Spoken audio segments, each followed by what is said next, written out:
So you guys were I'm hearing a lot of you guys wanted a theme song short, so here we go. This girl reviews movies, games, and books. Sometimes she plays them. So does that, and when she does it with the cat, does that make her crazy? Does that make her crazy? Probably. So, it's shorter. There you go.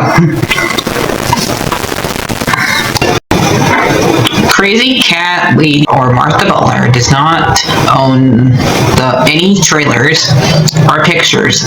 I use them under fair educational for and entertainment purpose. Blade, it's like it's all they did. Well, those years ago. See? No, I don't want to do any more of it. So, I wrote Martha here. I got a request from one of you guys, and let you guys know. If you guys have any requests for me to do, anything to me review as long as I can afford to, as I still am not making money off of this. So as long as the thing you want me to watch is something I can, I'm able to get hold of, I will get it. This is still just a hobby of mine, so luckily these two were one of those things. So one of you guys who, let's see, that person, I can't pronounce, D-Man the Captain 1382 suggested that I do a couple of,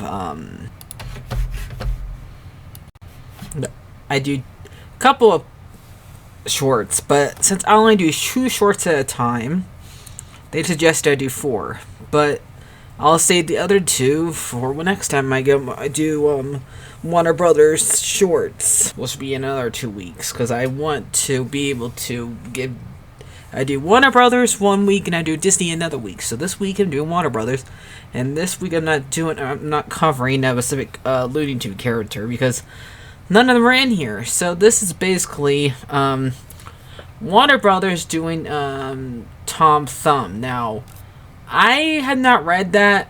I know about it from watching, Tom Thumb's not that popular. More people know more about Thumbelina than him.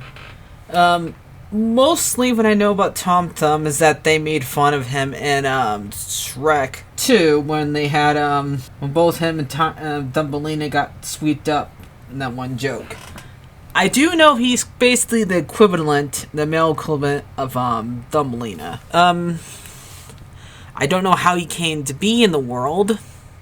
If it's like Pinocchio or anything like that. Nobody's ever read me this book. So what I gathered in a little bit of the time that I watched these 2 shorts and looking up the pictures online, and I don't have any books right now, so and I'm reading my Percy Jackson stuff, so it means that. So, and I'm not really into, I know I watch Disney movies all the time that have fairy tales in them, but sadly Disney is not really making movies that are about fairy tales like they used to. They are making ones where they're different place from different cultures, but then they make up their own ones like they did in stuff 100 years. There's so many of them they have not ever covered really, except for in TV shows. Yes, they kind of covered once Rumpelstiltskin, but they never made a movie about him. I know that Tim Burton did make a Hansel and Gretel one, but nobody really covers Tom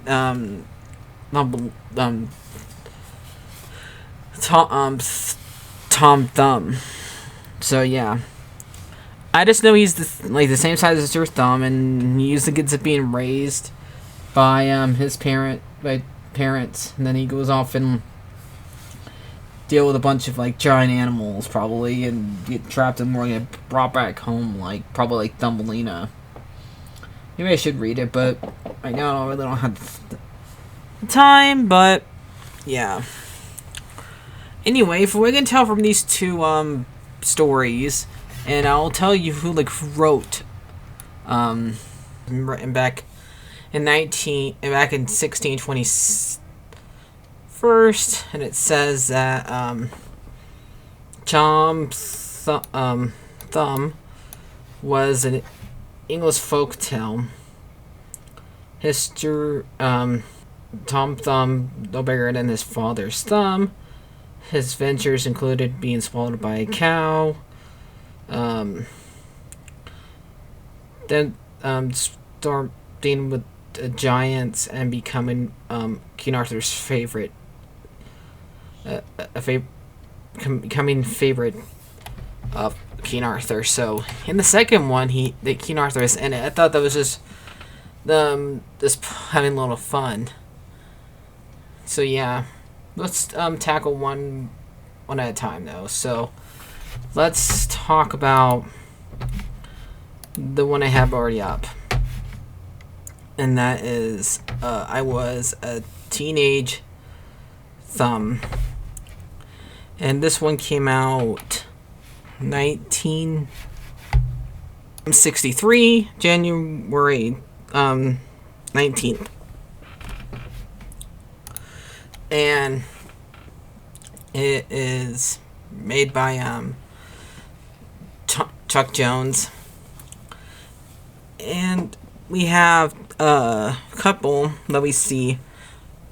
One's knitting a bunch of socks, or the wife's knitting a bunch of socks, and using all their wool. The husband doesn't really like it. He doesn't. It's not really. It's more like an "I don't care" kind of thing. But he kind of wishes that she would not stop kind of tone. And she's making socks for all the animals, even ones that are pests like mice. She made socks for dogs, socks for cats, socks for mice. But mostly she wants to have a kid.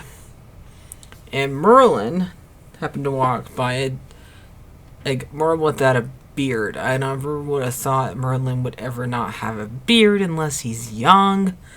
But this one's definitely old. And yeah, he doesn't have a beard. Okay, whatever. Here's this woman talking about that she wants to have a kid, not even if it's small, as the same size as her thumb. So he does it. While he leaves, and he's turning into a bunch of different creatures, even a woman. So yeah, and he did. Neither the wife or the husband sees Merlin here. So yeah, and he spends I don't know, a day maybe or two with his parents, because Merlin makes her pregnant. That's by casting a spell, not the regular way. And she has a baby, and it's no bigger than her thumb. And he feeds him cow's milk, I guess, and with a spoon. And the next night, Tom gets taken by the cat to be eaten, but then a bird takes him to be eaten. Then he gets dropped into a fish to be eaten. Well, he's actually eaten by the fish, but yeah. And then when the fish gets caught by I guess the castle cook, and they find a person in there when they cut the fish up to serve to Arthur. And I don't know how did it. I guess back Arthur, I know back then you didn't have ovens, but you obviously used still had fire to cook these fish. Otherwise, you're dead from diseases, because you don't eat fish raw. Us humans are not built for that. Tom should be dead, but okay. he says, "I will have Tom be one of my knights. No arguments about it." And he like trains Arthur. Trains Tom like he rides a mouse and like beats giants and slays tiny dragons, not big dragons, because he's tiny. And then when he gets old enough, he has a son to the size of his thumb, and then so on and so forth. And so it's kind of like Inception, because it keeps on like when the person keeps on getting smaller and smaller. So I did find that part funny, and that's how it ends. So that one was pretty good. The other one, which is called Tom Thumb in Trouble. It kind of reminds me of his dad looks like Paul Bunyan.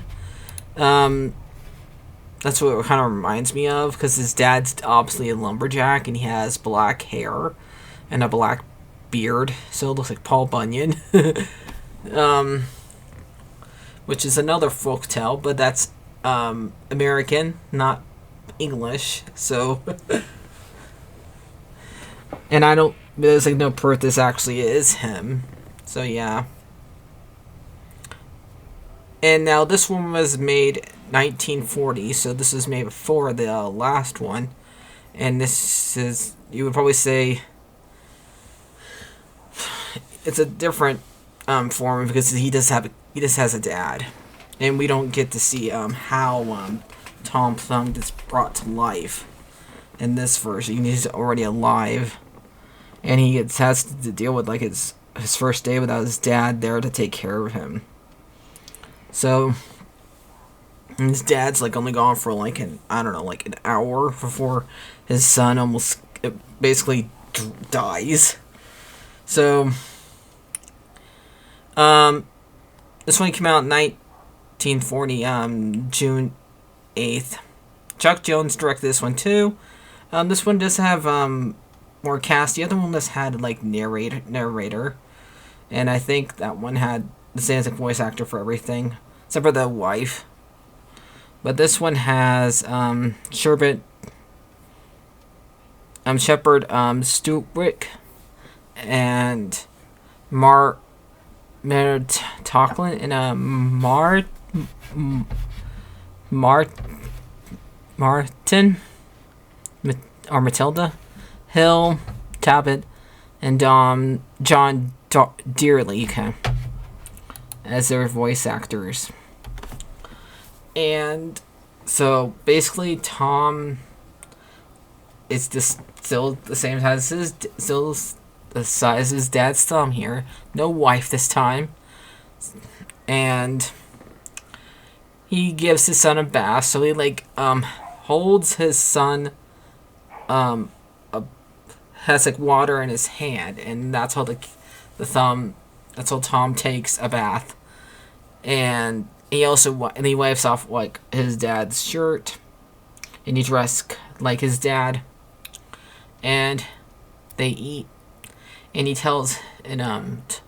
his dad tells him to clean the house while he's gone working. And so he does, cleans out as best he could. Like when I was watching this, okay, how is he supposed to clean them? Everything's giant to him, but I guess he just grabs a rag and does what he could, but he forgot to realize where the soap is, and he